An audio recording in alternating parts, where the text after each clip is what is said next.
Welcome back to the Cleats to Courts podcast. We are in episode 5 already. Episode 5. I am your co-host, Lucas Forstner, alongside with me, my other co-host, Taylor Woelfel. What's up, T?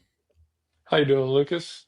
Are you sure we should call it episode 5 out of respect for Jane Daniels? Should we call it something else? You know what? Out of respect for Jaden Daniels, this would be episode 4.5. And then, Nice. you know what? We can't even do that. Let's go 4.4. 4.4. And then next episode, we'll just jump right to 6 out of respect for Perfect. him. Sound good? Yeah, perfect. Other than that, I'm doing pretty good. Brewers had a good weekend beating the Dodgers 3 out of 4 games in Los Angeles. So that was a good pick-me-up weekend after a rough start to the week in San Diego. So it's a good bounce back to end the road trip and down to the last 6 weeks of baseball already. So getting ready for some October baseball. But what's up with you today, Lucas? You know what? It's been a week of breakdowns on my machines, but we're pushing through. All right, figuring it out. It happens. Things happen. We're gonna keep pushing through. Excited to be here, talking some ball, talking sports, mostly football, but we have some other things to talk about as well. So the first thing I want to bring up is Russell Westbrook has retired from the NBA. I believe it was 18 seasons that he played in the NBA. He bounced around quite a bit towards the end, but what most of us will remember him as is playing for OKC with the Thunder. Um, any thoughts on Russell Westbrook, Taylor? I know he's pretty much played our entire childhood that we watched NBA up until now. So, any thoughts Yeah. for Russ? Um, Nothing too crazy. It'll be sad not having Russ out there, Mr. Triple Double, as we Mm-hmm. know him to be one of the best players of our generation. We watched him literally his whole career, like the last 18 years from when he came in as like with the Thunder as with Harden and Durant, and then how he turned into Mr. Triple Double when those guys left. And it's a pretty legendary career, and obviously you can see from those numbers. So it'll be Mm-hmm. sad to see Russ not playing, but we're getting to that age where a lot of guys from our youth and childhood that we fell in love with watching growing up are about to retire. So we'll get a lot of these in the coming years. So it's funny to be that age now. But yeah, good for Russ. Hopefully he enjoys retirement. Agreed. We're to be the old heads now, talking about guys that we watched play back in our Yeah, day. But yeah, sounds funny to say, but I know. But Russ, he has so many records out there that he's set. Obviously, like you said, Mr. Triple Double. Probably gonna get passed by Jokic at some point in the next season or so. But um, he had so many incredible seasons with OKC, especially when KD left. But here are just some of his yeah, career totals. He ended up with 27,165 career points, and this is the most by a point guard in the history of the NBA. He ended up with 9,022 rebounds, which is also the most by a point guard in the NBA history. And then he ended up with 10,343 assists, and that's fourth most for point guards in NBA history. So as you can see, he's definitely going to be a legend of the game. People are going to talk to him for a lot of years to come. He's definitely going to be one of the guys that's going to end up in the Hall of Fame. So it's a sad day to see him retire. Obviously, he hasn't been overly productive the last couple of years, just bouncing around different teams. But he's just always fun to watch. Just explosive, high energy player. Just always creating second chances for his teammates, and his dunk highlight reel is yeah. absurd to watch. Mhm. He's like 6'4", just dunking on everybody. But um, there were some electric times in OKC watching him. So Yeah. we just need to give a shout Mhm. out to Russ. It was fun watching him play. Sad that he never got a ring, but he's got an MVP. He's got a lot of records. A lot of people are going to remember him. But yeah, so Yeah. congrats on retirement. 16 on the all-time scoring list and fifth on the all-time assist list. So that's a pretty Mm-hmm. good career there for Russell. So good for him. Yeah, for sure. Anytime your numbers are looking like the ones on this graphic for your Mhm. career, you did a good job. It's a lot. Yeah, especially like, what do you say, 16th for points? Yeah. Yeah, as a point guard, and he was in that era where it was a transition period too, where like when he came into league, point guards weren't like getting many, like they were getting shots, but not getting the most shots. And then as his Yeah. career progressed, then he became the guy. Like once KD was gone, then he was the guy taking those shots. So pretty impressive to get that many points, just being in that transition phase of the NBA. Because now it's just there's so many point guards that are the main guy, main scorer. So or Yeah. they're just bigger guys bringing it up. But cool, good stuff, Russ. Real quick, we're gonna touch on NFL preseason week 1. I unfortunately did not get to watch too many of these games, but I did get to see a lot of highlights, checked a lot of box scores and all that stuff. For the most part, it looks like our young QBs are still kind of balling out. Mendoza had a nice opening day. Kirk led a touchdown drive for them as well. Not that he's a young quarterback, but part of that little battle over there with the Raiders. We have Ty Simpson. He had a nice little day too, a little debut. I believe you said the Cardinals quarterbacks are still balling out, right? Yep. Yeah. All three of them. Like even Jacoby Brissett was like 5 for 5. Mike LaFleur's got those guys moving down there in Arizona. So It's gotta be LaFleur. It's the only way to describe it. But we'll see if the defense can hold up for them. yeah, that's gonna be the tough one for them. Anything else preseason wise that kind of stuck out to you? I know the Packers got smacked around by the Steelers, but Steelers quarterbacks also looked really good that first week. Yeah, some more good young quarterback play in Pittsburgh. Mm-hmm. So, but other than that, not really anything too crazy. The Browns quarterback situation's pretty much the only one up in the air, I believe, for the most part. And Deshaun Yeah, Watson looked pretty solid. He was like 10 of 15 for 120 yards or so. So moving the ball down the field.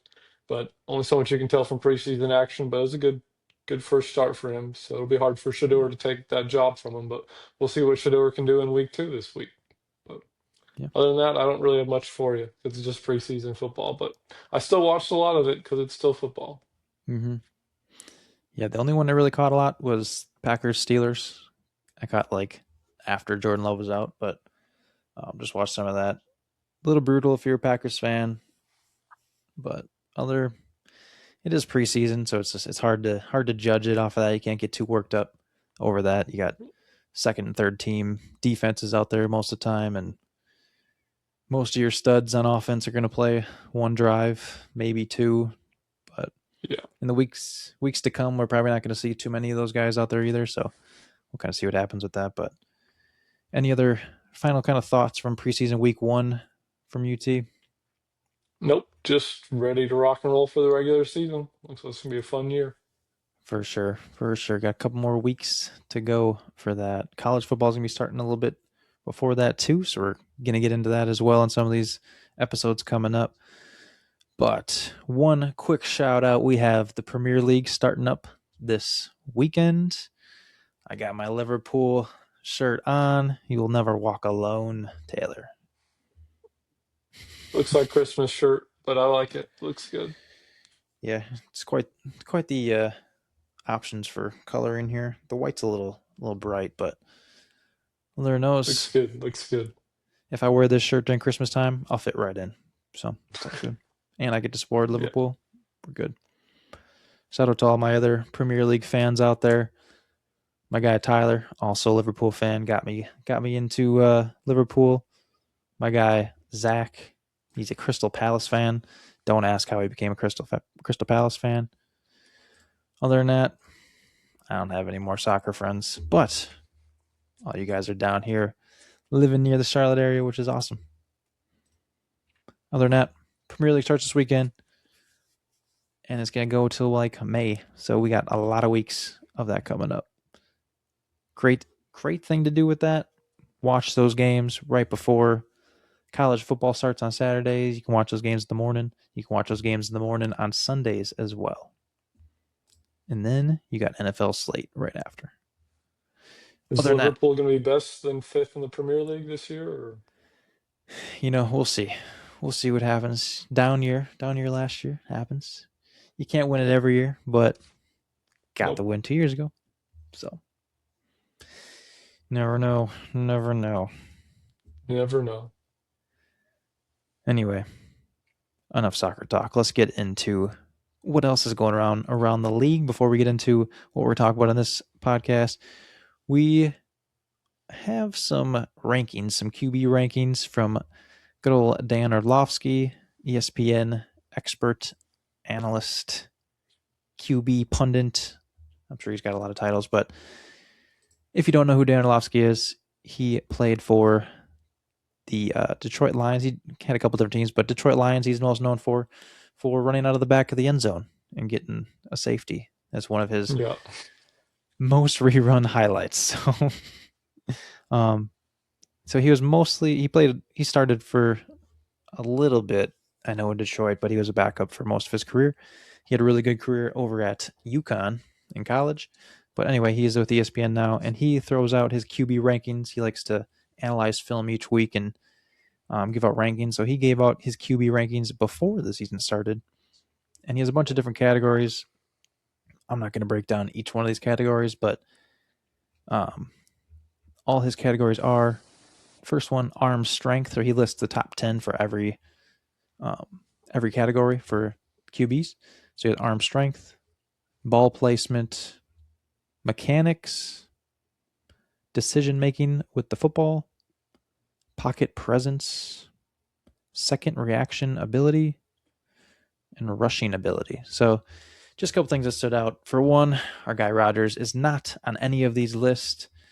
Insane to think about when you have legends of the past who are like, hey, Aaron Rodgers is the best thrower of the football we've ever seen, one of the smartest, most high QBs we've ever seen in the league, and somehow he doesn't make the cut in the current league. So, like ball placement, mechanics, decision making with the football. I don't know how you don't put Aaron Rodgers on any of those measures, but any thoughts from you, Taylor? Why do you think Aaron Rodgers would not be on this list? He's not the only one, though, because there's other QBs in the league, too, that barely even made his list on here, but I'll get to a little bit. But any thoughts of why you think Rodgers, like, is it because he's too old? Do you think that he doesn't have him on here? But any idea I at think all? I think my best idea for it is the age thing, probably. So people always say father time catches up to everyone, and it it Mm-hmm. does eventually. But Rogers showed really no signs of slowing down last year. He still had a cannon. You said he had the longest recorded throw of the season, or something like Yep. some stat like that. So he's still clearly got some power in the arm. Still smart. Can probably read a defense better than most people. And I mean, other than that, the age probably, and then there's just a lot of good quarterbacks in the league nowadays too. Like when you go through the list, it's like, wow, how do you leave this guy off of this list, and so on and so forth. So you can play that game with every category probably. So that's why you Mm-hmm. just can't take these lists too much to heart, because I was gonna have some disappointed people. But Dan Orlovsky seems like a pretty smart guy, so we'll give him the benefit of the doubt, I guess, and just because it's a 42-year-old quarterback. I guess. I guess more pulling at your heartstrings is that Yeah. Jordan Love is not on many of these lists either. But Somehow he he's cracks like like what's that? I say, he's up there in a couple of them though. So Yeah, right now he's third in decision making, which gotta be happy about that. I think he was where else was he? I saw him somewhere. He's middle of the pack on one of these, but yeah, yeah. So who knows? Anytime there's a list come out like this, and you shorten it, like you don't have a list for like all 32 quarterbacks that start in the league. And you're doing the top 10. Usually you're gonna leave some people out. I was a little flabbergasted just not seeing my guy Rodgers. I'm just homering my guy, but other than respect. that, I mean, the main guys are all on there. Matthew Stafford, Drake May, Josh Allen's all over these lists. Joe Burrow's all over the list. Not a whole lot of Jared Goff, which Jared Goff puts up incredible numbers every year as well. So kind of wild not to see him all over these lists too, because I think he's probably like I want to say top 3 in yards and touchdowns the last couple of years. So weird to Yeah, see him not on these lists either. But yeah, other than that, Stafford, Stafford May, they top off a lot of these lists. But I just had to throw it out there. Had to try to get my guy Rodgers some fame. Not that he needs any more fame, but just gotta let it's him know. Let him know we still appreciate him at 42 years old. But Give the old guy some love and support. exactly, exactly. Other than that, Dano, he is often a guest on the Pat McAfee show. He likes to tune in. They give each other a lot of crap. It's fun to watch. He's actually one of my favorite guests to come on that show just because of the banter that those guys have on that show. But I just had to throw this out there. It's a big controversy right now. All his lists, which usually are a lot of his takes, just get blown out of proportion for things. But it is what it is. If you're going to be a public figure like that, sharing stats and your opinions, you're going to get a lot of pushback from others. So just had to Yeah. throw those out there. Other than that, we're going to move on to why this episode is going to be 4.4, and then we're going to skip to 6. As because Jaden Daniels, QB for the Commanders, his college football number is supposed to be in use this year, which he was not too thrilled about, or his camp wasn't thrilled about. We don't know exactly what's going on, but he's not happy that they're using his number 5 jersey at LSU. I'm going to flip this over to Taylor's, kind of catch his opinion on this, his thoughts on this as well. But my initial reaction to this is, why is he so focused on his college jersey number right now when the NFL season is right around the corner? He's got much bigger things, much more important things to be worrying about. Get his priorities right here before the season. But what are your thoughts about this, Taylor? You see Jaden Daniels, his camp, whatever, whoever it is, throwing a fit about this? This seemed like an overreaction Monday kind of thing. Like I woke up on a Monday and wanted to throw a fit about something because it doesn't really make a whole lot of sense. In college football, there's 120 people on a roster, so they really don't retire numbers in college football. You have to be truly, truly special, I feel like, to have that. But like, if you play one season, one maybe was it 2 seasons or one really good season there, Yeah, it might but have been like just that one. I could okay, remember. that's what I thought. I think he sat behind like 1 year and then played the next or something like that. Yeah, because But Arizona State like, first, correct? yeah, yeah. So I don't know. Like guys have had great years before, like Mark Ingram and Joe Burrow, and you can go on and on of legendary seasons. And these guys aren't complaining about their number being used in a couple of seasons or the season after because that's just how college sports is. It's not like the NFL where you get more jerseys retired and stuff like that. Like no one's wearing 12 for the Packers or anything like that. But that's a lot different when you spend 18 years or 20 years, whatever it was, with one team and compared Yeah, to this one good season. So just an overreaction. And hopefully it gets settled down eventually because it's just a silly thing. But I love all the jokes and the memes being thrown his way after that. So even baseball teams have gotten into it, like saying out of respect to Jane Daniels, we won 6-4 and stuff like that. So it's been pretty funny to see all that side of it. So, yeah. Social media is undefeated.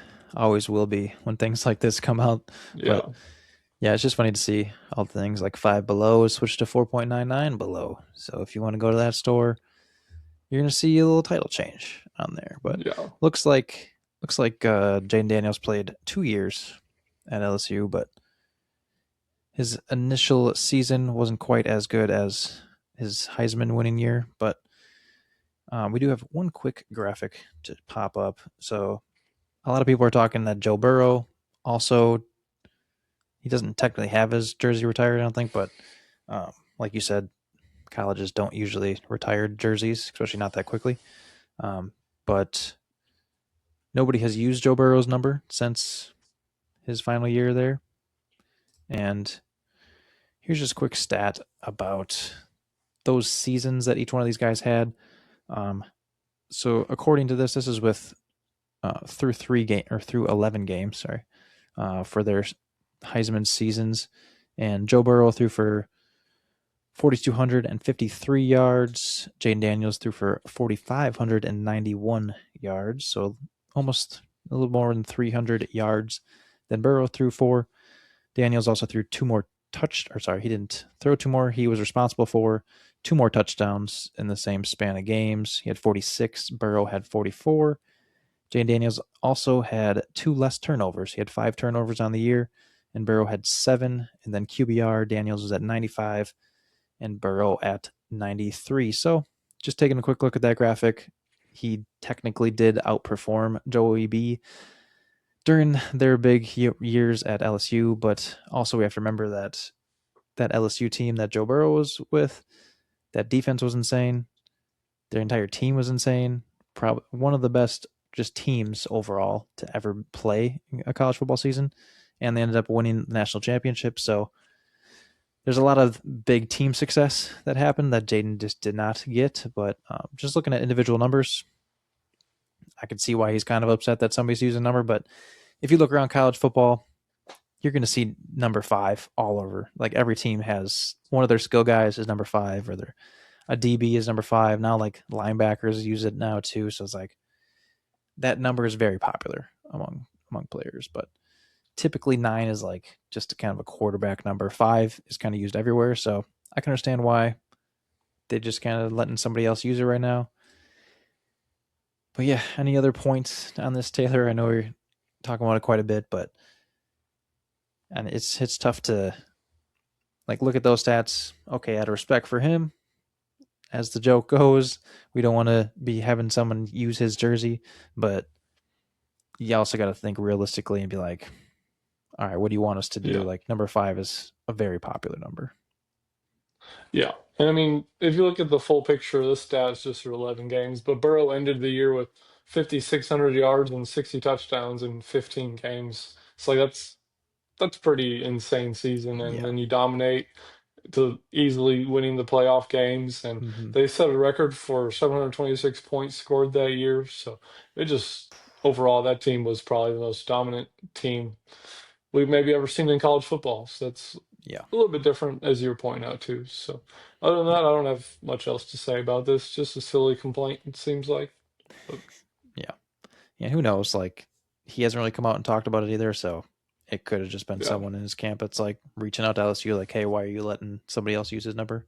Kind of thing. But could be like a thing from his mom for sure. I could see that. yeah. So. Yeah. So who knows? Agent mom. You got family involved, you got all sorts of people Yeah, involved in their circles. They're trying to do what's best for them, but sometimes they're just making us think about stuff that we don't need to worry about. But other than that, that was my one yeah, worry about this graphic was that it was only 11 games. So who knows what happened in the other couple games in the year. But yeah, anything else you want to add to this team? yeah. Nope. I not have much for you. Cool. Much else for you. Other than that, we are going to move on to what we are going to discuss for the rest of this episode, and that'll be our NFC Divisional rankings. We have at 1, 2, 3, and 4, and then we're going to give our NFC playoff pictures as well. Same thing we did last week with the AFC, but today we're talking NFC strictly. So we're going to get right into it. We just talked about some headlines going around NFL and kind of just what's going on, big news going on in the sports world. Not too much else happening at the moment. So we're going to get into our first division, and that is the NFC North. So we have the Chicago Bears, Detroit Lions, the Green Bay Packers, and the Minnesota Vikings. This is obviously one of our favorite divisions because we have been following it our entire lives. But it's also one of like the biggest, like most competitive divisions in the NFL right now. It has been for the last few years now.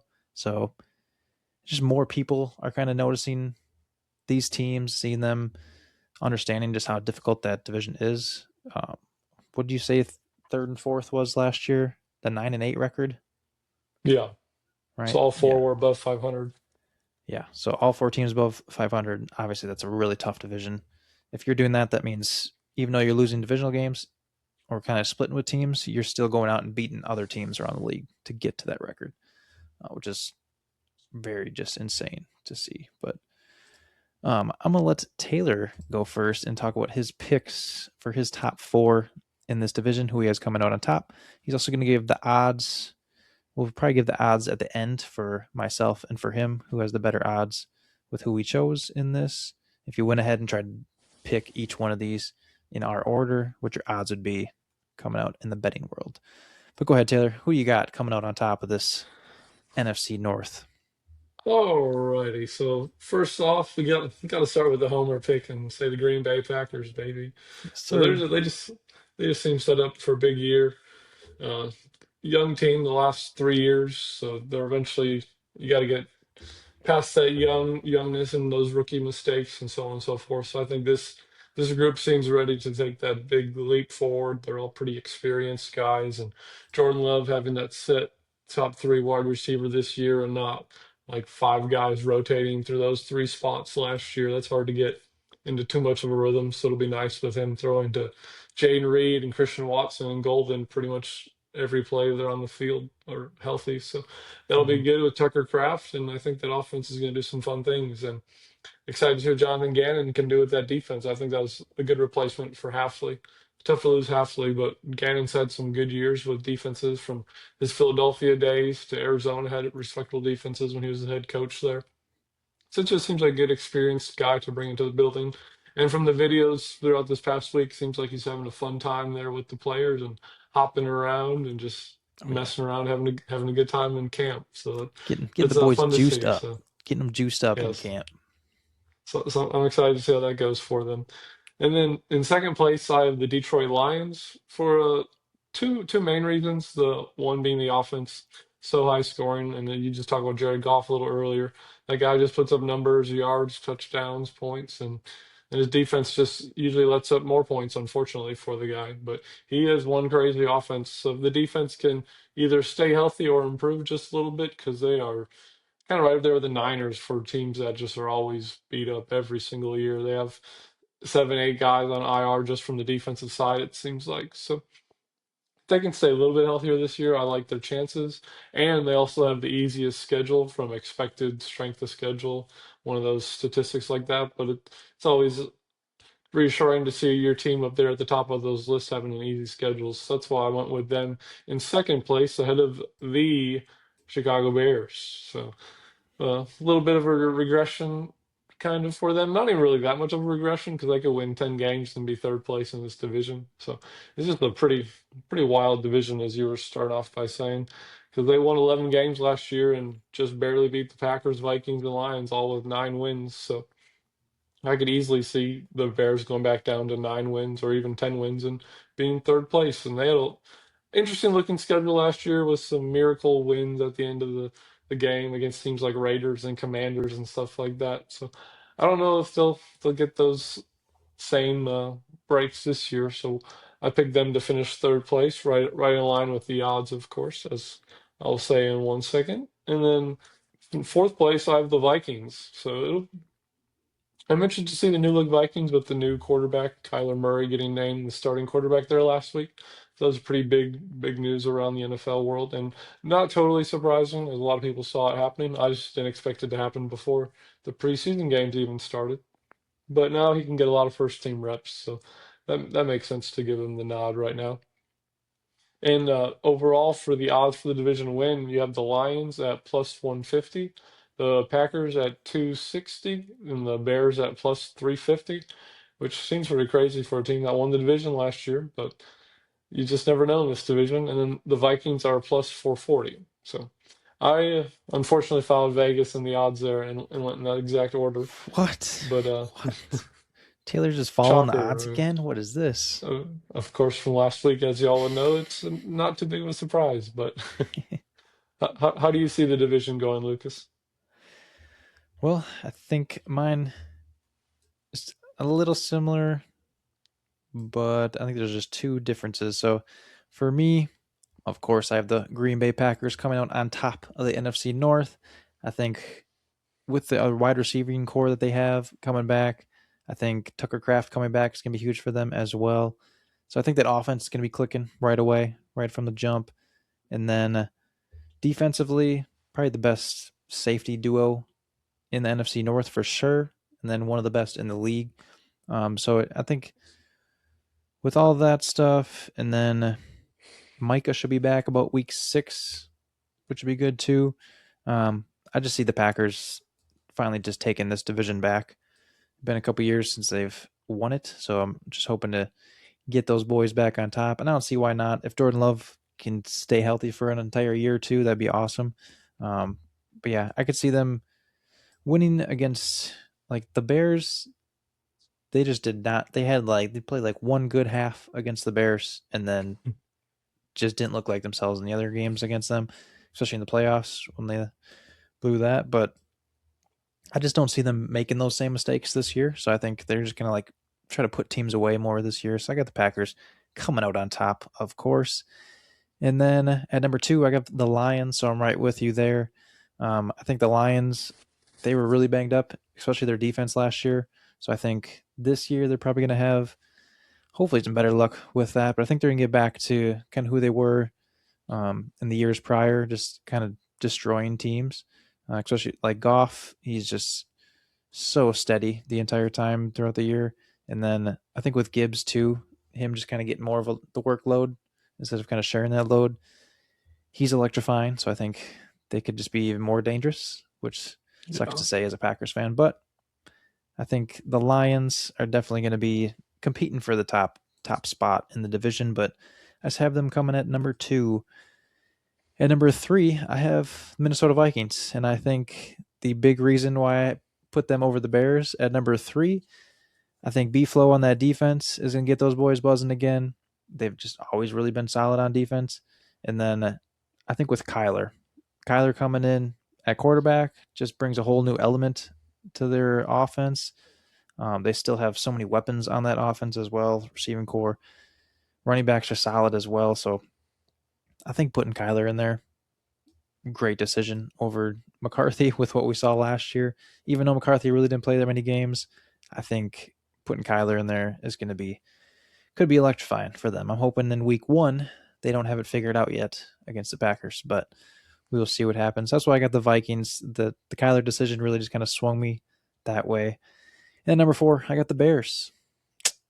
Sorry, oh Bears fans, Bears. but you guys go from first to worst this year. Sorry to tell you. Sorry, Ben Johnson. I know you want to have the highest That's a, scoring offense ever in the league, but that's a hot take right there. I like it though. Hopefully, people are still high on the Bears from last year. I am not. I don't have faith in the Bears at all. But with that being said, this is a very tough division. Any of these teams could move positions in here. I could easily see the Vikings or Bears competing for first in this division too. Um, yeah.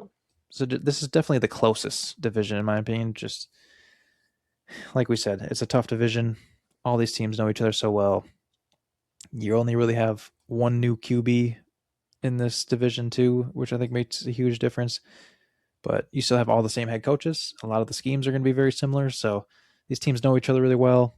They're going to continue to know each other really well. No drastic changes schematically or skill position wise, other than just bringing Kyler in there. Other than that, anything else to add to our NFC North, Taylor, on this? No, just a pretty fun division that's been pretty close the last handful of years.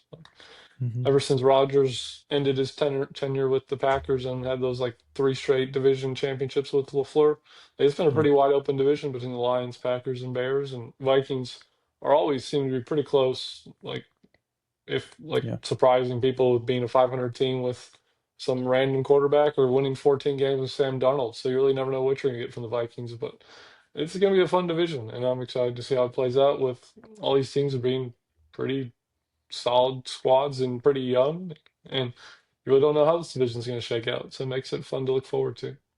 mm, yeah, yeah. I agree with all that. I think this.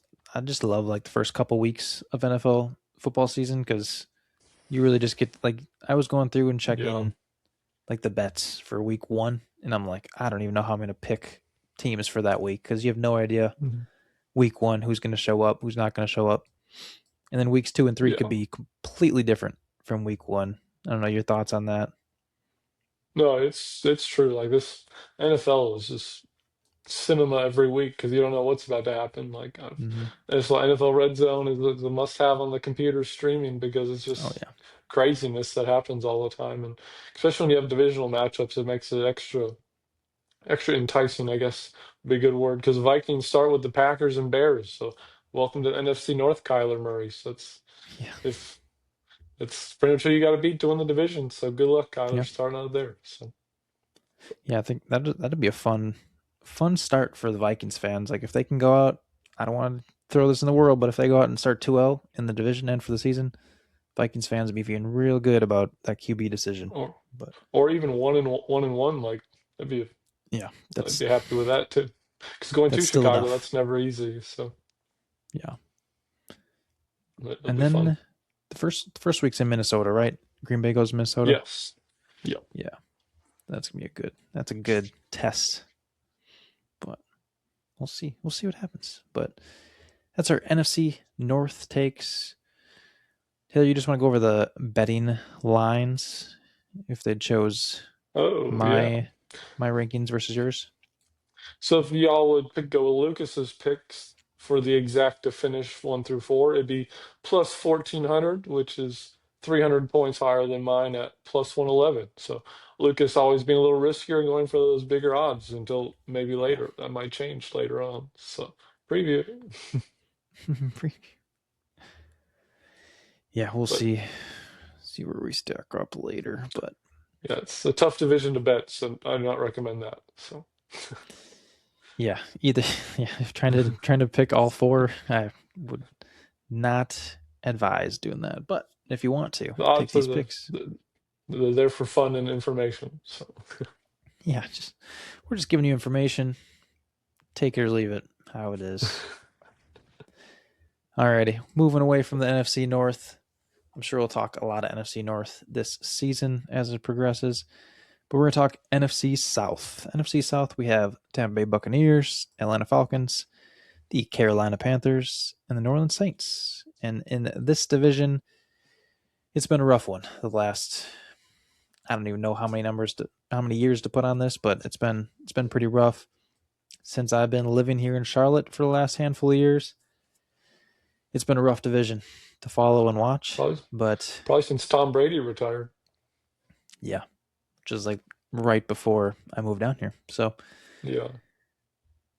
yeah, like the QBs have all changed probably multiple times in the last 4 years. So anytime you got to change QBs constantly, the your team's gonna look drastically different. The division's gonna look a lot different. So just kind of going into this, I'll have Taylor run through his top four. We're gonna be a little bit different this time around as well.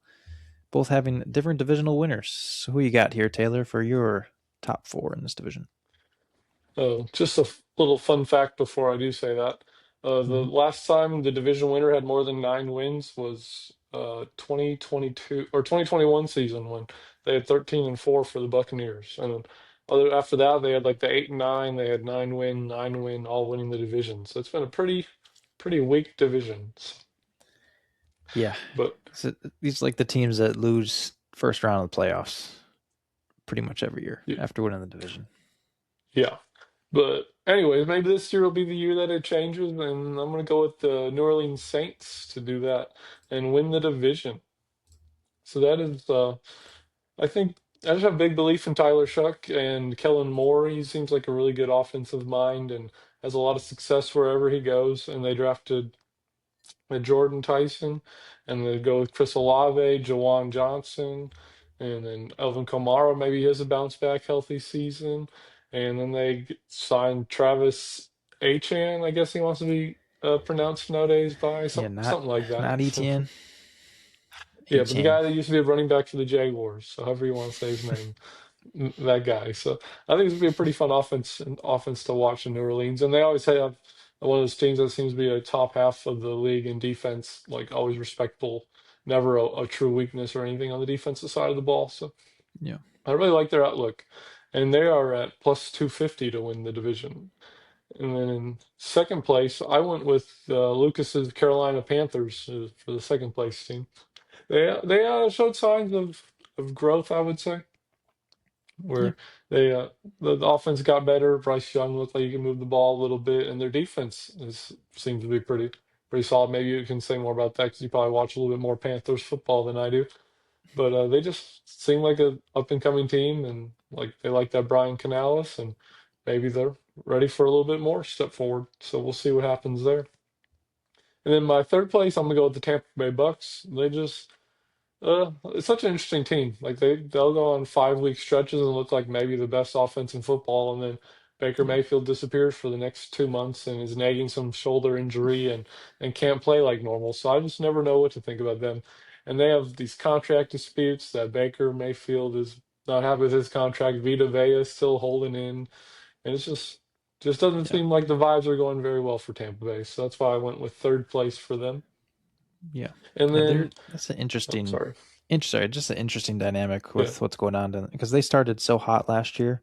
Like they look so good. I was like wanting to take so many futures on these guys and trying to pick them for games during the week too, and then just fell off. Had some injuries, just kind of hurt them a little bit. Baker didn't quite look himself, and then just fell off. And then now this year, like you said, the contract disputes are kind of just the only news that we hear coming out of that camp. Like nothing really good coming out of there, but yeah, yeah. just a weird scenario, which makes me think that's why I don't really blame you for going with the Saints Mhm. to win this division. But go ahead, who is your last ones? Last place we go with the Atlanta left-handed quarterbacks. I mean, the Falcons. So we got them in last place. I just don't know what to think. That maybe should have been a big takeaway from preseason action. If you haven't gotten to watch Tua's highlight reel, it's probably because there really isn't a highlight reel to watch. It was a pretty a True. pretty rough showing for him. It was like maybe 3 of 5 for like 16 yards, and like they were all like dump offs to Kyle Pitts in the flats. So we'll see. I mean, it's preseason. We'll see what happens there. But that was not a very encouraging sign, and it may be Michael Penix's time in a hurry because he's not afraid to sling the ball down the field. So we'll see what happens there. But that's definitely my last place pick in the division. And overall, just the division odds, just to wrap that up before Lucas says his, was the Tampa Bay Buccaneers were the favorites at plus 200. The Saints were plus 250. The Falcons were plus 310. And then the Panthers were plus 330. So all within 130 of each other, which is pretty crazy. So it makes it a pretty tough division to pick that can be pretty wide open, kind of like the NFC North. Like I can see the divisions going pretty much literally any way with a lucky break or an unfortunate break for an injury for somebody, and it could really change Mhm. things in a hurry. So be another fun division to keep track of. But who do you got winning it, Lucas? Yeah, so we're going to be a little different here. I'm going with. Nice. Uh, I'm sorry, Panthers fans, but I'm going with the Buccaneers to win this division this year. So close last year with how they fell off, even, but I think this year, just because I'm a big Baker fan, I know they like lost Evans, but then I remembered Mecca Buka still on that team, so I was like, he's just an absolute stud, even as a rookie last year. So I think that connection bodes well for them. And just Baker, he's just been winning games since he's been back as the starting quarterback. Really, just like putting up some big numbers. He's just absolute dog too, so it's just fun to watch Baker play every week. You just kind of hope as a Bucks fan that somebody starts chirping Baker right before the game, so it just puts him in that zone and he goes and balls out. But yeah, I'm riding with the Bucks in this division this year. I still think it's be close. Like one thing I wanted to point out, the odds from even the NFC North and the NFC South are very tight from like first to fourth because we really don't know. Like any of these teams could win this division. Same with the last division we talked about. And if you're with us last week with the AFC, there was so many like big gaps after the first two teams typically for the odds. Like it was jumping up like plus 1,000 to get to these last couple, like the third and fourth place teams. So these two that we've started with so far, just really tight divisions that we don't really know who's going to win, but we're still going to pick who we think is going to win. So I'm going with the Bucks as number one. Number two, got to give my Carolina Panthers some love. I think they can definitely compete for this division again this year. Try to get another playoff game again this year. But yeah, I'm excited for the Panthers. I think Bryce Young, he's really got to make another step. It seems like every year he just kind of gets a little bit better, a little bit better. But if he can just kind of take another step forward, it's like we talked about a couple episodes ago. This is a big year for Young. So like if he wants to get that next contract, this is his year to ball out. So and they got Tet out wide. I think he's just an absolute stud as well. I'm just trying to think of everybody. They haven't had too many major injuries to start camp. I know they had one or two to start this camp. Can't remember exactly how many, but I think they're like backup players, though. yeah, like no none of the big guys at the moment. So getting rid of Rico, or not resigning Rico, kind of stinks, but because he was just electric for them last year. But Still got big Chuba Hubbard, And Chuba, that however you want to Jonathan say that. Brooks, maybe that Jonathan Yes. Brooks will stay healthy and not tear ACL for like the fourth time or whatever. So, Yeah, that's health. Health is the main part of the game, I tell you. But yeah, with the Panthers, I'm excited to watch them. I get to watch a decent amount of Panthers games throughout the year. Um, Luckily, they've been getting a little bit better every year, so it's getting a little more fun to watch. They competed really well last year against really good teams like the Rams. Gave the Rams everything they could handle last year, which is really fun to watch. But yeah, I'm excited for the Panthers. I think they can make a jump this year, really compete against the other teams in this division for sure. But it's going to be interesting. Can they stay consistent enough to get the results that they need to get into the playoffs and win this division? That'll be interesting to see. But last year, I mean, they came up to Lambeau and beat our Green Bay Packers. So anything is possible with this team. They looked really good against some really good teams last year. So we'll see what kind of happens. But at number 3, I have the Saints. Going with the Saints. That was Taylor's number 1 team. I'm putting them at 3 just because there's a lot of unknown with this team yet. Shuck looked really good at the second half of the year last year. Achan, I believe, is how we're going to say Travis's last name now. But bringing him in was big. They got Olave yet. We'll see what happens with Tyson. I saw he just got injured this last week, I think. Is that right? yeah, I believe Yeah. so. Yeah. I think I know he's had a lot of injury problems in the past. So hopefully nothing too major if you're a Saints fan, because he can definitely be a big asset for you guys in his first year. Other than that, I don't know much more about what's going on with the Saints, but I think with Kellen Moore, he can kind of lead this team to some more success. So we'll see. But I have them at 3rd. I could see them going 2 or 1 as well. Don't see them taking last in this division though. I think that's going to be our Atlanta Falcons. I think they are going to end up last in this division. They got to figure out the quarterback situation. Still haven't figured that out. They do have Bijan, so that's a huge plus. Like, just gonna have to ride the wave with him and hope that he can do enough to win you games. It's my thought, but other than that, that's like I don't see the Falcons getting past any of those teams, jumping any of those teams. So Definitely it not. could be a rough year for them. Maybe they'll surprise us. We'll see, but I have no faith in the Falcons. Growing up, I was a big Falcons fan. Shout out Mike Vick, absolute legend on the football field. Not going to talk about off the field stuff, but he was a legend on the football field. Fun fact, I was cheering for the Falcons over the Packers back in the day with Mike Vick. But then That's some stuff came out, and then I was like, yeah, I'm a Packers fan now for life. Vic was pretty electric back in the day. He had some pretty highlight plays. Yeah, you can't tell me any quarterback is more electric than Mike Vick on the football field. I tell you what. Yeah, it was crazy. But Anyway, as we can move on from that one. yeah, Falcons fans still, you got to live in the past with that guy and Matt Ryan, legend. Julio Jones. 28-3 in that Super Bowl though. That sucks. Anyway, so we got Bucks at number 1. I got the Panthers at number 2, Saints at 3, Falcons at 4. It's gonna be a fun division to kind of keep an eye on. Could be very fun or could be very boring to watch. We'll see. Hopefully it's electric this year, but there's more excitement coming into this division than in past years, so I'm excited to watch it. I'm gonna be following them Panthers, of course. Be cheering them on.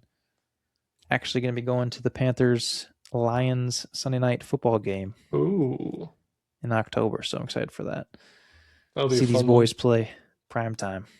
But other than that, anything else on NFC North or NFC South here, Taylor?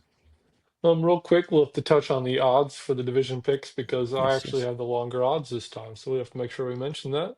And that is at plus 1600 for mine with picking the Saints to win the division. That made the odds a lot better than Lucas's at only plus 1100, taking the favorite Bucks. But that's another tough division to pick, so don't recommend it. That's just for information. Yeah, just for information. If you have a gambling problem, do not use our picks. Also, I do want to point out It's the Panthers just being, I like doing that because it kind of shows who went out on more of a limb and some yeah, more bold takes is all based on the odds. But anyways, sorry, what were you yeah, about to say? yeah. If you want better odds, go with my pick. Better odds to win. If you want to possibly win more money, you can go with Taylor's on that one, but we'll see. I did want to say though, the Panthers being having the worst odds to win this division was kind of a shock to me. Yeah, I thought they'd be ahead of the Falcons at least for sure. Yeah, like yeah, it's tight, but the team that won the division last year is now bringing back most of their guys, and they're fourth for the best odds in this division. So kind of That's a surprised good me. I don't future know why for you. that's I don't know why that's like that, but I just wanted to throw that out there because neither one of us thinks that they're going to end up in that position. We both had them at two, and I think they can compete and be first. So I have no idea why they're so low, but just not getting any respect out here. But That better be on your future bets later on in a couple weeks. yes, I do. I do have a future. Actually, I might have already put it out there, but I have a bet going down for the Panthers. They have a really nice season this year, and we'll share those picks before the season starts for week one. But anyway, But enough talk about NFC let's South. let's move on to America's team. What do you say? I don't know if it's America's team, but it's definitely not my team or your team. I know one Cowboys fan, and I'll shout him out in a little bit, but we're going to talk about the NFC East. Now we have the Washington Commanders, Dallas Cowboys, Philadelphia Eagles, and the New York Giants. Do you want me to start this one off, Taylor? Yeah, you start this one off. Sweet. Let me get these odds up here since I keep forgetting to toss them up there. So this one, not too hard of a decision for me to make on here. Um, a little bit unknown, but the odds are not quite as tight as they were in the last two divisions. But anyway, I'm going with the Dallas Cowboys to win this division. I think they have just a lot of good weapons on offense this year. I think that defense is kind of starting to stack up. They're kind of filling out that D line is pretty solid. They got Quinn Williams now. Should Kenny Clark should be back with them, right? Yep. Yeah, Rashawn got him. Gary could be all right. Yeah, Gary will be decent for them. I wouldn't say he's like a top pass rusher in the league, but he could still be. He's a pretty solid player as well. But that D line's gonna be pretty tough. And then I'm a big Caleb Downs fan. I think he's gonna have a really good year this year. We'll kind of see what happens there. But I think that like Quinn Williams signing him was a big deal, or like trading for him last year was a big deal. So I think he's gonna be a force in that on that D line in the center there. But yeah, I'm going with the Cowboys. I don't think I've ever picked the Cowboys to win this division in my life, so I'm going with them, riding with them, bringing back a lot of good pieces from last year. Dak was balling out, and I think with CD and George Pickens, I think those two guys alone on offense are gonna be fun to watch. They're just electric receivers to watch. I'm going with the Cowboys to come out on this division. And number two, I'm going with the Eagles because I don't know too much about that Eagles defense at the moment.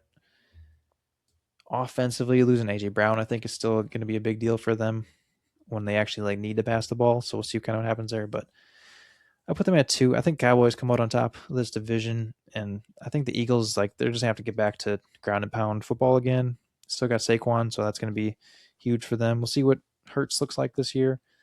There's always a bunch of controversy with the Eagles every year with internal things, and their fans are always going off on things and never like how things are looking. So it's always, even when they're successful and they're having really good years, they're like 10-2.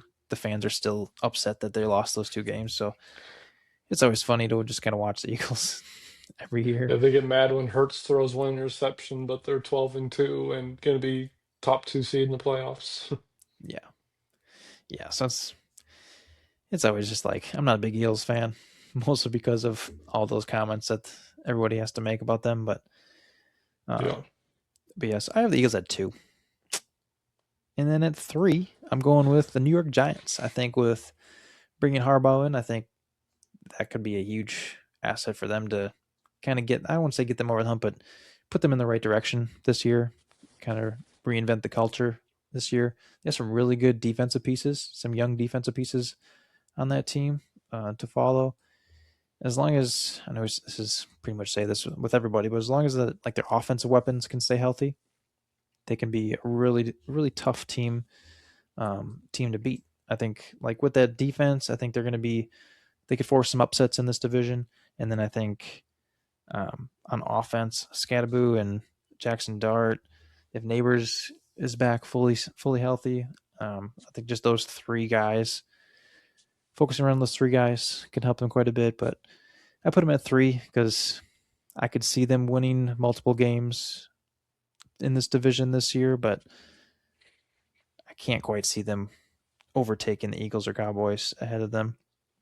And then the last one, I have the Commanders at 4, which they're picked to be last in this division technically, but there's a lot of unknown with the Commanders this year. They had a really good first year with Daniels.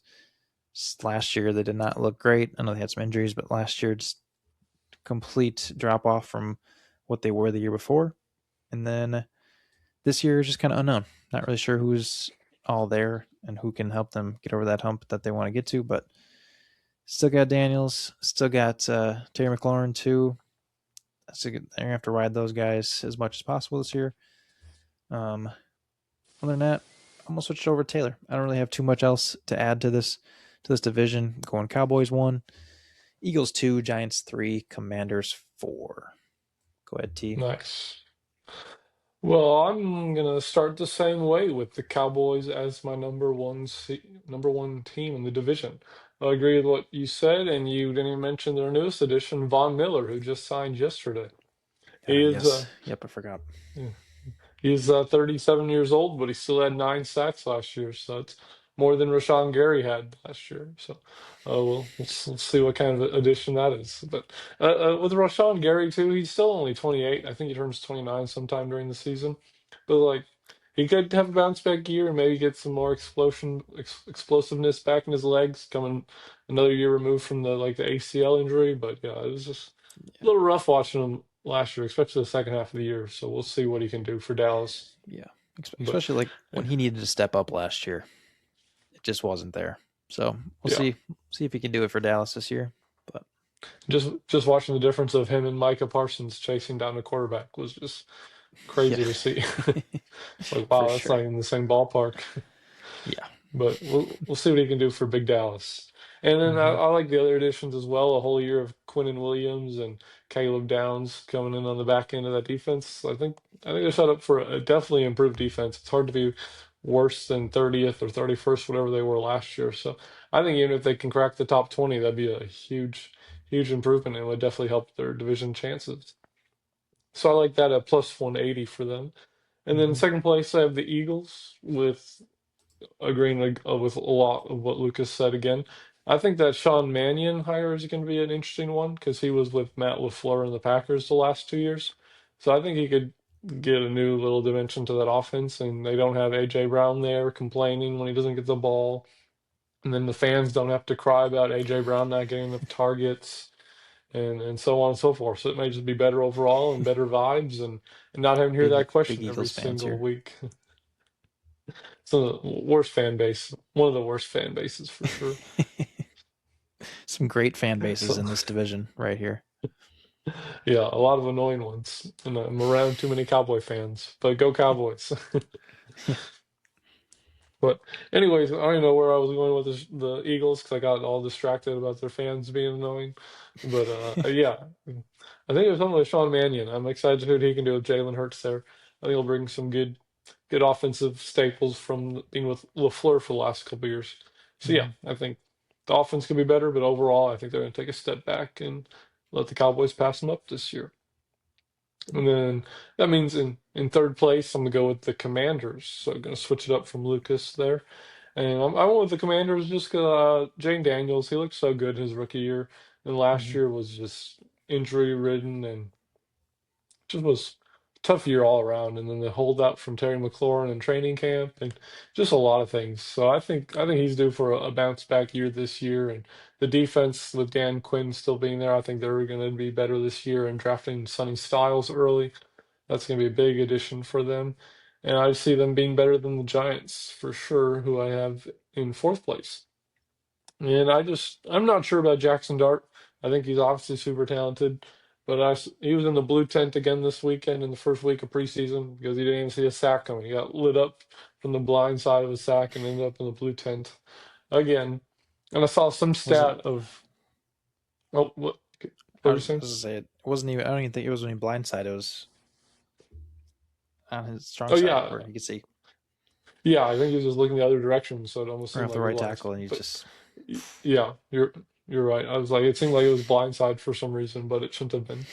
But just yeah, I just don't know about his availability because that's sometimes your best ability is when you're yeah, available. So I'm not sure. I saw something like of the 17 or 18 games he appeared in, including preseason, he's been in the medical tent 45% of them or something in the mid 40s. So it's like almost every other game he's in the blue tent getting checked out for a concussion or something. So I hope that's not the case because it seems like a fun guy to watch. And with Neighbors and OBJ's big return to New York and mm-hmm. Scadaboo and Isaiah Likely, that was a good tight end signing for them. I think Yeah, they have some pieces that it could be a pretty good team, especially with a solid defense. And I think they have good potential, but I just can't see it all getting put together, at least this year. Maybe yeah, Dart's a year away from being really ready to rock and roll for the division. But that's why I went with them in fourth place. yeah. And they're like a lot of people are high on the Giants this year. Yeah. I don't know if it's just because Harbaugh's there now, but like a lot of people are talking them up this year, even though their odds are not the best in this division, but are not really too close to those top two teams. But yeah, it's just kind of interesting. Gonna be an interesting year. Like you said, if Dart actually can stay on the field, it'll be interesting. But not where you want your starting QB to be is in that blue medical tent. Yeah. But if you look at the odds for the division picks, I surprisingly was only plus 1,000 and Lucas was plus 1,100. So we were very similar. But that kind of makes Nice. sense when the top two teams are close and the bottom two teams are right there with each other as well. Yeah. Faux show. But it'll be an Ooh-wee. interesting division. It's always, the NFC East always seems like it can end up so weird and be close, or it's like one team pulling away, I feel like. So Yeah. be a fun division to see. Yeah, for sure. It's always a battle too with these teams. Like Eagles Cowboys is always fun to watch, but I feel like the Giants always get one of those top two teams at least once Yeah, every year, so it's always fun to watch. But a lot of times it's a it's primetime good. game with these teams too, which is fun. But Yes. And Cowboys Eagles, it's always a prime time or Thanksgiving game or something yeah, like that. So, yeah. Usually like the Giants. The Giants will have a primetime game against like the Eagles or the Cowboys a lot of times. And then yeah, those are the games you want to watch because somehow the Giants just make it a good game. But yeah. alrighty. Anything else to add to this NFC East? Or you can move on. Nope, I'm pretty much ready to move on. Just got those two fun young quarterbacks and two solid veteran quarterbacks. So Mm-hmm. another good NFC division. Mm-hmm. Yeah, no, no, not really any changes quarterback wise for these teams. So Yeah. got what you got. But we're gonna switch I over feel to like the they could all. NFC. What's Oh, that? sorry, I could see them all being there for the next 5, 6, 7 years too. So I think Oh yeah, be some good rivalries for them there. yeah, yeah, for sure. Could be a fun division to follow, especially if you're a fan of one of those teams. But we're gonna go to the NFC West now. NFC West. In this division, we have Los Angeles Rams, Seattle Seahawks, San Francisco 49ers, and the Arizona Cardinals. So this is the very tight division with this top three teams. Not too tight with the Cardinals at the end. They are the longest odds to win their division. That is for sure. it's, But it's crazy. if you're just listening right now and not following along on our graphic, the Rams have the best odds to win this division at minus 115, The Seahawks are second with plus 220, and then the 49ers are plus 340, and then they have the Arizona Cardinals at a whopping plus 10,000. That's insane. But Yikes. yeah, we will see. We'll see what happens with this division. I'm going to go through my picks really quick. This division could go any way with these top three teams, especially those top two teams. But as it stands right now, I'm going to go with the Rams to win this division. We've talked about them a few times already in this podcast, but with all the guys they brought in, you still got Puka, they still got Devontae Adams, they still got the reigning MVP on that team as well. So they're just so many weapons everywhere on offense, on defense. They're just so stout. So I'm going with the Rams for sure in this division. It's going to be tough in this division, obviously, with those other couple teams, but the Rams just, I mean, on paper, they look amazing. We've also seen all these guys play. They're just so good. So see what happens. And then Sean McVay being their head coach once again helps as well. So they got the culture installed. They just pretty much grab these good guys, toss them in, and they're good to go. But other than that, our number 2 team is the Seahawks. Going with the Seahawks here, our Super Bowl defending champions. Definitely could win this division again. Haven't lost too many guys this year. We'll see if they can continue that success on defense. Their defense was really solid last year.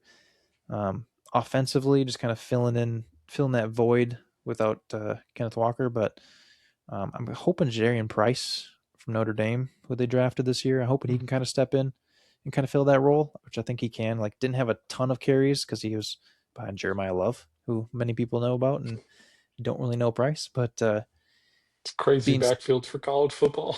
yeah, being put behind him, not really getting many touches every game unless it's just like end of the game situation. But with that, and then him still getting drafted, I can't remember what round it was, but a decent. It was one of the second or third round, I want to say, maybe third round. Can't remember exactly what it was, but anyway, still getting drafted after being a backup running back for Notre Dame. Mhm. It's crazy. So I'm hoping he can step up for the Seahawks this year. So that'll be a name to watch out for sure. If you're a fantasy football player or football owner, especially in like a dynasty league, might be a guy you could try to pick up and snag. Are you Toss trying that to out shut there. out yourself there? Yeah, I'm just really hoping he pans out. I'm already pretty set on running backs, but need another young guy Yeah, who'd not really banged up because he didn't play in college very much. So ready to awesome to rock and see. roll. But for Seahawks fans, you're definitely hoping that he's the guy to step in and kind of fill that void. Got Charbonnet too, so he should be okay coming off an injury, but should be okay at the running back position this year. Still have JSN as well, so they're electric. Cooper Cup as well. I know that's Taylor's guy. He reminded me last time. Hey, Cooper Cup still playing for the Seahawks, so you got to remember that. But yeah, so I got Seahawks at 2. 3, I have the 49ers, and we'll get into their injury issues at the end of these picks, but 49ers, still a very dangerous team, bringing back a lot of guys off of injury last year. So this is probably the team that everyone's thinking the most like, hopefully they can stay healthy. Yeah, I think if this team's healthy, one of the best teams in the league, definitely competing for this division, just like they did last year. But yeah, I don't have too much to say on the 49ers. Many people know they're big guys on the team, and they're always contenders as long as they're healthy. So, and then number 4, Cardinals. Can't really pick them over anybody else. Not much to Come say on them. on. Maybe I'll just take those odds. Maybe Cardinals are going to swing it around plus 10,000. Might as well put a Mike couple bucks on LaFleur, that. coach of the year. Yeah, hoping Mike Fleur can swing that team around. Be kind of cool to see, especially in that division. If he can swing them around in that division, that becomes probably, if it's not already, the strongest division in the NFL. But other than that, Cardinals, I'd love to see Carson Beck play a little bit more in the preseason. I was disappointed to hear that he was not going to play in the second preseason game. Maybe he'll be back soon. But so that could be interesting. Jeremiah Love looks electric to watch, so maybe I will tune into some Arizona Cardinal games if I can. Doubt they're going to be in any primetime games this year, but other than that, those are my picks for NFC West. What do you got for the NFC West, T? Well, I'm just spoil any anticipation right away, and I'll just say I had the same exact picks as Lucas. So I think it's a Nice. pretty fairly easy division to pick. Like who who are you going to pick to beat the Rams? It's tough to come up with anyone in a good reason why you wouldn't pick the Rams there. So I did the Rams, Seahawks, Niners, Cardinals as well, and it, definitely one of the best divisions of football, right up there with the NFC North, I would say.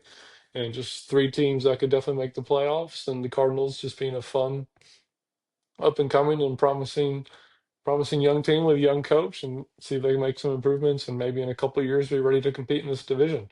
But yeah, I pretty much agree exactly with what Lucas said. So I don't really have much else to add besides with what he said. So I think it's going to be a good one, good one. And then a funny random question for you is: last year, the NFC North and NFC West had the two most wins as a division, with the West having 41 and the North having 38.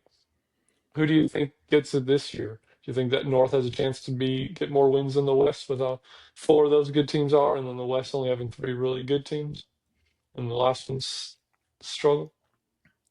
Yeah, I think the North could probably, just because the Cardinals are there and Yeah. might only win a couple games again this year, so I think that'll help. It'll also help, like, those top three teams are gonna have some pretty tough schedules this year, I'd say. Especially Mhm. Rams, Seahawks, gonna have some tough schedules. But yeah, I could see with just like there's just a little more depth in the NFC North for sure. Like me picking the Bears, you picking the Vikings to finish fourth in that division, um, says a lot about that division, because those It's a good teams could team. definitely compete. They could compete against anyone in the league and stack up with any team in the league. So yeah, I think I'd go with the NFC North. You say the West Yeah. won it last year? Had the most? Oh yeah, they had 41, and it's funny to see the standings because the West is like 14, 12, 12, and 3, and the NFC North was 11, 9, 9, and 9. So yeah, very balanced, that all could win 10 games, and Yeah, three teams in the other one that could win 12 to 14 games in the last place. But everyone's thinking the Rams are going to go undefeated this year, so everyone's like, oh, it would be the West, which yeah, Vegas actually has the North as the favorite by like plus 200, and the West was plus 350. So surprising to see Vegas agree with that. So that'll be dang. just some fun little random thing. It's fun to keep track of who what division gets the most wins, and really shows Mm-hmm. your division strength there. Yeah, I didn't even know you could throw bets down for that, but the Bet more you anything you know. want. Is It's absurd how many things you can bet on now. Yeah, it's crazy, Absolutely absurd. but fun to look at stuff like that. Definitely. There's also one last thing I like to talk about. Well, one thing I want to touch on before this: the Rams. Like, I know team people probably think the Rams are going to win a lot of games this year. It's still a really tough division to win all these games in, but also, like, there's so much parity in the NFL now. Like, there's so many good teams in the NFL. We don't have just like a couple teams that are making a push forward every year. Like, there's a handful at least, if not probably like 7 or 8 teams that could possibly win the Super Bowl every year. So Yeah, it's not as easy. Like, it's not like when the Patriots were winning Super Bowl after Super Bowl. Like, there's only a couple teams in the league that could compete with them and beat them. It's not like even when the Colts, when they won with Peyton, like, they were just a dominant team as well back in the day. And then any like I'm thinking of like the Broncos. It was 2013 yeah, that they were just. that I sounds think it was insane 2013. offense. Yeah, Yeah, just untouchable offense. Like, I think there's just so many.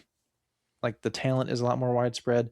It's kind of similar to like the NBA, where there's so much talent now in the NBA. So like it's so much harder to win in the NBA, especially in the playoffs. Like, teams are just so much better now. Like, there's not just one or two teams that are just dominating everybody, but some yeah. I could see the Rams still winning like 12 games this year, but I don't like I can't like people that think they're gonna win every single game, no problem.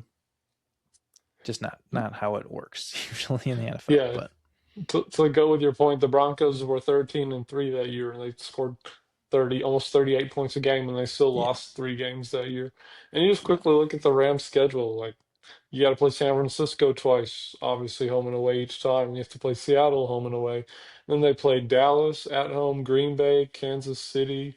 They have to go to Philadelphia, to Denver. They have to play Buffalo at home. Like, that's a lot of tough games. So you're bound to yeah. lose at least two or three of those. Like, it's not just gonna be a cakewalk. And even to Tampa Bay in week 17, like that's a tough road game. So Mm-hmm. yeah, the talk of going undefeated is crazy, and I'd be shocked if we ever see that happen. So maybe we Yeah. can clip this at the end of the year, and I'll be shocked. But I'm yeah, gonna go on a it'll be limb. I'm just gonna say no one's going undefeated this year.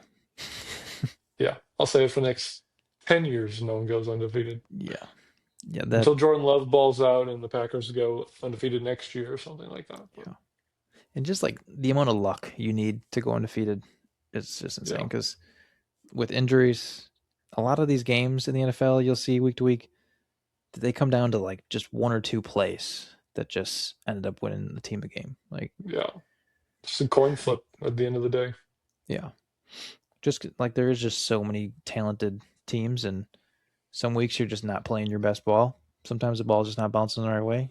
Similar to like basketball Yeah, game, you're just not shooting the ball really well for a game, and you get beat. yeah, Or the other team's just red hot. Same with football. Like they scheme it up, they get you a couple times, then they end up being big plays, or they end up getting a forced fumble, an interception, a timely manner, special teams play. Like anything can happen just so quickly. So yeah. difficult. So difficult just to win a game in the NFL, let alone win every single game. So, yeah.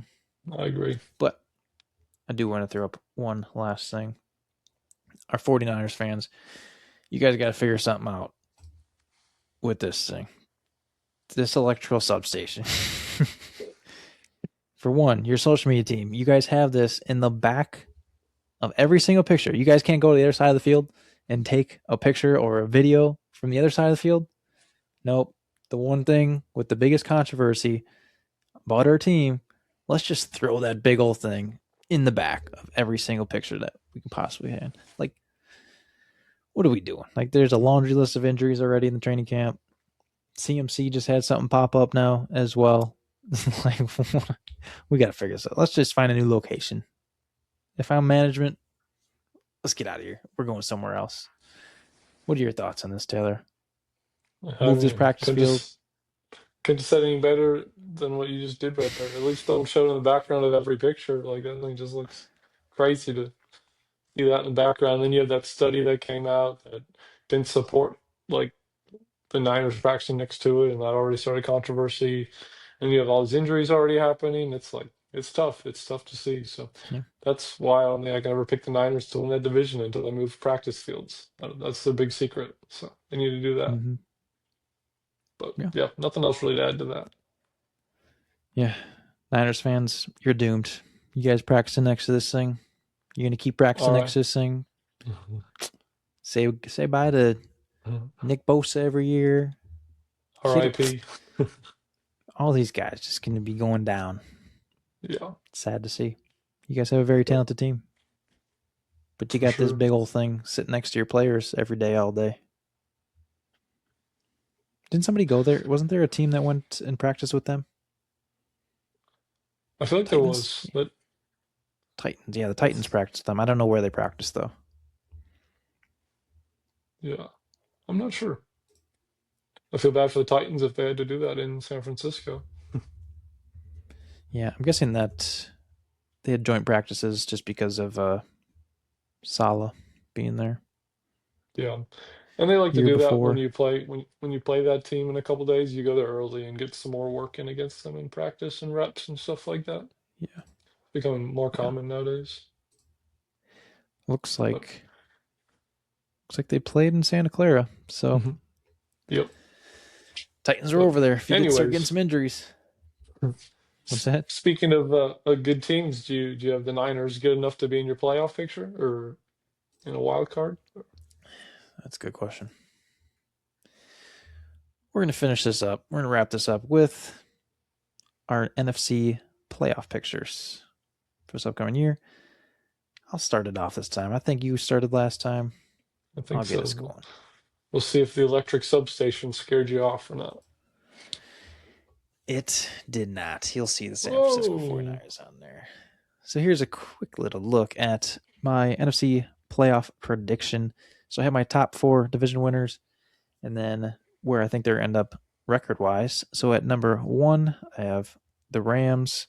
Got to go with the Rams. I think they're going to win the most games. Like I said, they're not going to win every game this year, but they're going to win a lot of games this year. Tough schedule as well.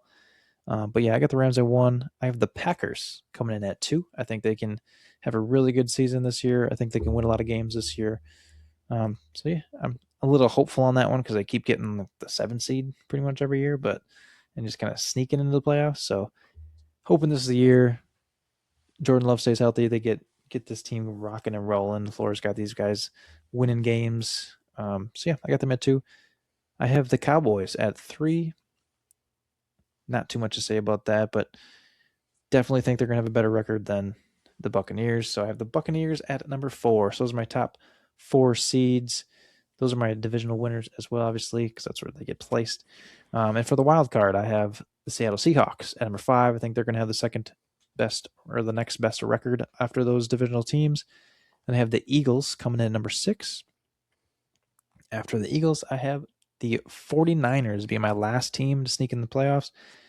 So if you look at that, I got three teams from the same division from the NFC West getting into the playoffs. So I do think they're going to win a lot of games outside of that, outside of their division. But as my teams that just missed, I have the Carolina Panthers just missing out. And then I have the Detroit Lions just missing out once again this year. So to recap, I have the Rams at one, Packers at two, Cowboys at three, Bucks at four, Seahawks at five, Eagles at six, Niners at seven, and then the Panthers, Lions just miss out on the playoffs. We'll see. We'll see if I'm right. We'll see if I'm wrong. Kind of Looks, going against what's that? so it looks like some crazy fun playoff matchups for week one, if that's true, with Niners, Packers, Bucks, Seahawks, and Cowboys, Eagles. Those are some Oh fun yeah, playoff games. definitely fun. Tough for those 2 through 4 seeds. That'd be very tough. Yeah, But once you start NFC is piecing it looking together, scary. yeah, once you start piecing it together like this, it's like, dang, this is a tough conference. But just looking at that, I'm also thinking to myself, man, that's a lot of wins for the Niners again. There, I'm like thinking about my power rankings that we threw out a couple weeks ago as well. Kind of contradicting that a little bit already, just a couple weeks later, because I got the Cowboys jumping everybody, jumping in three. Didn't even I have them in the top 10 in my I power thought that rankings, looked but I thought that looked a little funny. I was like, Lucas, you didn't like my Cowboy pick being in the top 10 when I had my power rankings up. no, all it takes is a couple training camp videos to get you hyped about the season. The Cowboys got me. I see George Pickens one hand snags. I see CD just lighting people up, quick feet, gone. I'm just Well, like, we'll have to update our power rankings sometime soon so I can reflect that. yeah, maybe I might do a new power ranking week one. Post training camp highlight reel vibes power ranking. See these social media teams, if they do a nice job, they can sway some opinions for sure. But Definitely. anyway, I'm gonna have Taylor talk about his NFC playoff picture. All right, this is the right looking playoff picture. This one So looks a bit number different. one seed. Yeah, some different colors on the screen. But number one stays the same. The Rams, that's what I said before. They seem inevitable to be the one seed. Like they're gonna have a good year. Good both Mhm. sides of the ball. Could be top five. So not much else to say with them being the one seed, and then the only team to get the first round bye in the NFC as well is a big factor, especially when you see these wild card matchups. It's like it'd be nice to have that first round bye. But then number two and three, it was tough to pick between the Cowboys and Packers. But we went with the Cowboys number two for some reason. I think maybe just getting to play the Giants and Commanders twice in the year, that'll help them and not have as tough as a True. division schedule as the Packers. Like it's tough when you gotta play the Vikings, Bears, and Lions twice compared to Commanders and Giants. It's a little bit different levels. I think they might sneak out an extra win in like division games like that. So I have the Cowboys at 2 and the Packers at 3, which I think sky's the limit for the Packers. I think they could definitely be the 2 seed too at the end of the day. And then number 4, I have the young startup New Orleans Saints that looked really good at the end of the year last year, and promising additions to the offense this year. There's always been a solid squad, and I see them coming out of the South as the division champions. And then the fifth and sixth seed were the same as Lucas as well, with Seahawks, Eagles. Just seems like always solid playoff teams, usually in the picture. So you got to expect them to be right there at 5 and 6, and that makes for some tough playoff games for sure when those two teams have to come in as a wild card. It doesn't feel like you're playing a wild card team. And then the Lions at 7. That'd be another scary one with that lethal offense to see them coming to town. It'd be tough. So Yeah. it's gonna be a really fun NFC. I'm so excited to see how it plays out this year. And that makes like the just missed teams. So that was almost hard to pick. So I went with the Bears just because I don't think they're gonna fall off too much, but 9 wins may not get you in the playoffs this year. Like True. last year, where the Vikings and Lions both missed it at 9 and 8. So it's gonna be tough. And then the Niners, I think the substation may get one or two too many players, and made me feel then they didn't make them feel too good about picking them as being in the playoffs. So I put them right there on the bubble because even with a lot of injuries, Kyle Shanahan always has a solid team, and they're always winning games no matter who's on the field. But that is who I went with for my playoff picture. And it was tough leaving teams like the Panthers off. Like that was a Hmm. tough one to put on the screen, or the Buccaneers. Like so, it's tough Yeah. conference. Yeah, that looks like it just looks strange seeing the Saints in the playoff picture. Like, Yeah, but that's a very realistic thing that could happen for sure. for sure. Yeah, Yeah. and being pretty close to New Orleans, I get a lot of Saints games on TV down here, so well, it's pretty Yeah. easy to keep up with the Saints. So kind of becoming a Saints fan just a little bit, just a little bit. You gotta Gotta have some support the Southern teams that are team. local. Exactly. Yeah. And it's not the Cowboys or Chiefs, so it's okay. Yeah, not gonna be cheering for those teams. I did pick them in some things, but I'm not gonna cheer for them. Uh, I asked you this last week. What division do you think has a chance to go from worst to first from the NFC side? Would you go with the Lions, Saints, Cardinals, or Giants? So that's some interesting options over the Saints and Lions. Yeah, out of those four, those are definitely the two teams. Like I could see the Saints. Like you picked the Saints to make that jump this year. The Lions, I feel like the Lions probably have the best chance to do that, just because that team has had success in the past. So I think they could find that again for sure. Like Yeah, same coaching staff they've had success with, the same players pretty much that they had success with. So I could definitely see that. But yeah, I'd go with the nice. Lions. It's hard to think that the Lions were worse, but It's pretty funny to see that both of those are in there. But like the Lions have the easiest schedule, and the Saints are the third easiest schedule. So both their schedules yeah, kind of set up nicely for them to have good years. yeah, that pans out for them for sure. Then, are there any teams Yeah, that you think could drop off in this conference this year from last year? the Bears. Think so? That's the team.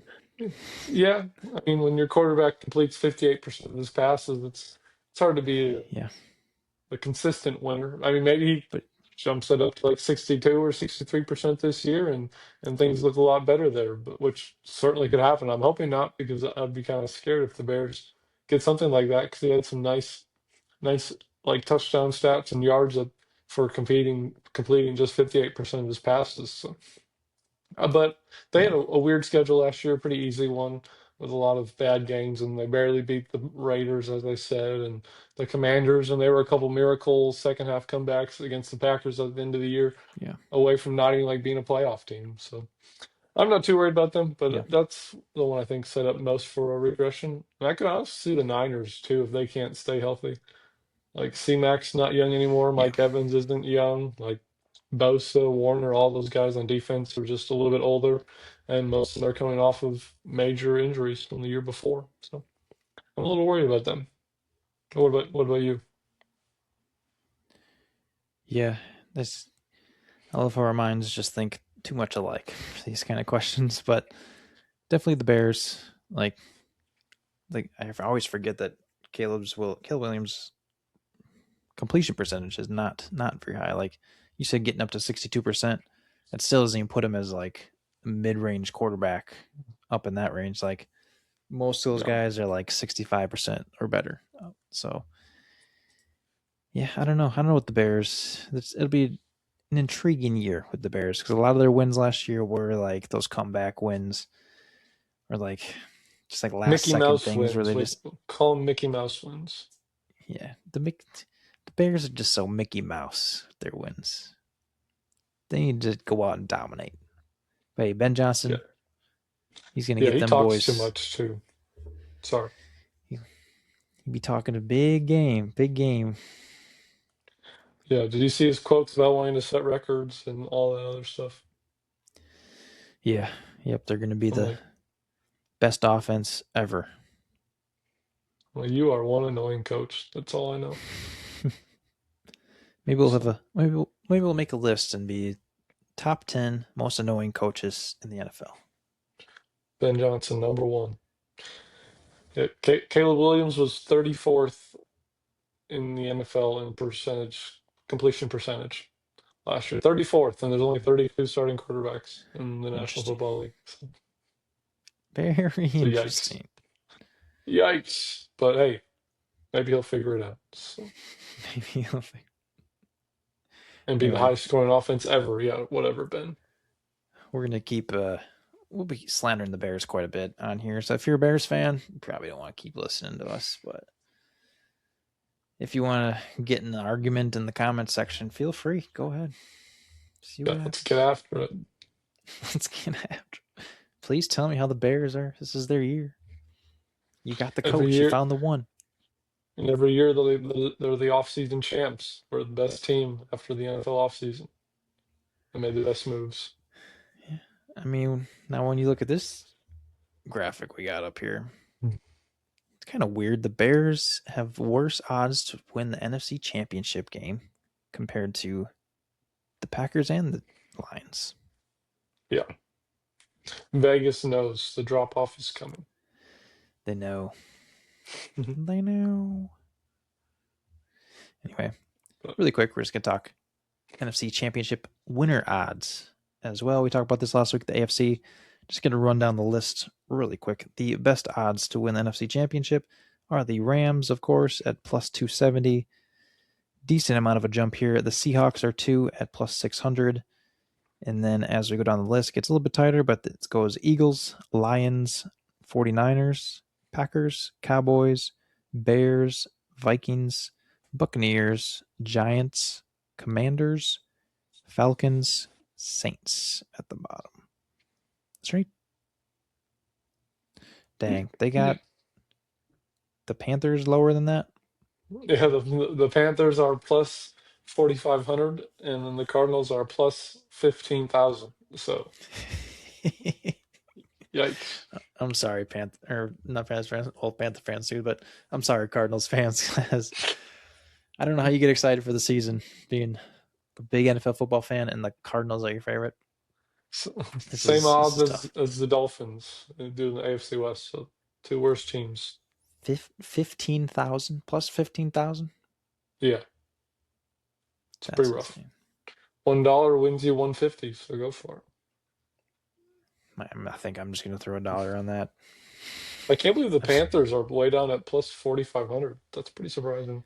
Yeah, that might be the bet to take, everybody, right there. Panthers plus 4,500 to win the NFC. I Hey, can't believe they're lower than the Saints and Falcons yet again, yeah. and the Giants. The middle of the That's NFC gets pretty crazy with the Packers, Cowboys, Bears, all those teams really close to each other. yeah, yeah. That's gonna be interesting. As you can see, Yeah. all our playoff picks are all sitting there at the top. Yes, I don't think we had sir. any difference. Yeah, other than your Saints. Your Saints are down their way, but Go Saints. that's the division down there. We'll see. Yeah.